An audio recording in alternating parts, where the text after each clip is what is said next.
ஆலமரக்கிளி அன்னாடம் என்னோடு பேசுமா இல்லையே சுமா ஆத்தங்கரையினில் அத்தானும் முத்தாட கூடுமா விட்டு ஓடுமா கோலக்கிளி பேச்ச கட்டாயம் தட்டாம கேட்கவா என்ன பார்க்கவா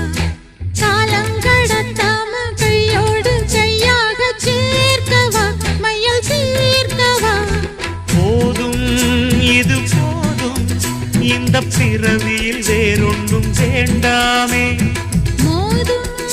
அலமோதும் நெஞ்ச கடலில் ஆசைகள் ஓயாம வந்து ஒட்டிக்கோ ஒட்டிக்கோ ஒட்டிக்கோ என்ன கட்டிக்கோ கட்டிக்கோ கட்டிக்கோ அடியாத்தி வாத்தியாரு பாடம் சொல்ல மறந்ததென்ன சிவகா